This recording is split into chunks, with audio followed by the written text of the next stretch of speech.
ជំរាបសួរបងប្អូនទាំងអស់គ្នាថ្ងៃនេះយើងជួបគ្នាសារជាថ្មីទៀតហើយបងប្អូនឥឡូវយើងមកអ៊ុតមើលរង្វាន់ត្រាកនម្ដងទៀតហើយបងប្អូនអញ្ចឹងបងប្អូនឃើញខ្ញុំដាក់ត្រាកនដដែលវីដេអូដដែលអញ្ចឹងបងប្អូនអាច comment នៅខាងក្រោមដាក់ថាខ្ញុំនឹងចង់មើលពីភេទជ្ជៈផ្សេងឬក៏ភេទជ្ជៈអីបងប្អូន comment នៅខាងក្រោមមកដើម្បីឲ្យខ្ញុំនឹងលើកយកភេទជ្ជៈហ្នឹងយកមកនាំបងប្អូនអ៊ុតមើលរង្វាន់ទាំងអស់គ្នាហើយនេះគឺជារង្វាន់ត្រាជាភេទជ្ជៈត្រាកនបងប្អូនហ្នឹងហើយបងប្អូនអរគ្នាខ្ញុំក៏សូមខន្តីនឹងអភ័យទោសបងប្អូនទុកជាមុនផងដែរ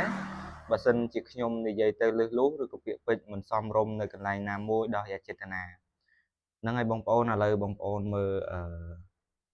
កំប៉ុងនេះមកជុំសិនណាបងប្អូន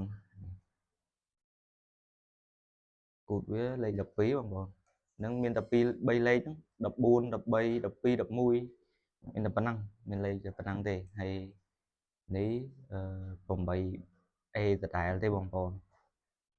ហ្នឹងហើយបងប្អូនមុននឹងគោះកវលកំប៉ុងនេះសូមឲ្យបងប្អូនជួយចុច like និងចុច subscribe ដល់ channel ខ្ញុំមួយផងដើម្បីនឹងទទួលបាននៅវីដេអូថ្មីដែលធ្វើអំពីភេទជ្ជៈ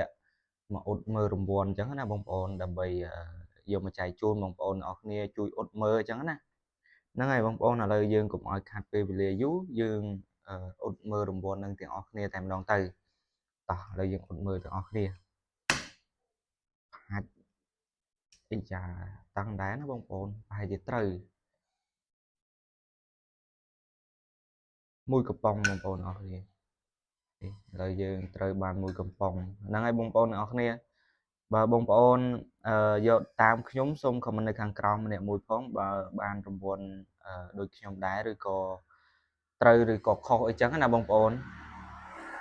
ខមមិនឲ្យខ្ញុំបានដឹងផងដើម្បីឲ្យខ្ញុំបានយកមកលើកមកចែករំលែកបងប្អូនមួយសារទៀតណាបងប្អូនហ្នឹងហើយបងប្អូនអញ្ចឹងខ្ញុំមានតែប៉ុណ្្នឹងទេសូមជម្រាបលាបងប្អូនទាំងអស់គ្នាជួបគ្នានៅវីដេអូក្រោយៗទៀតអរគុណច្រើនបងប្អូនទាំងអស់គ្នា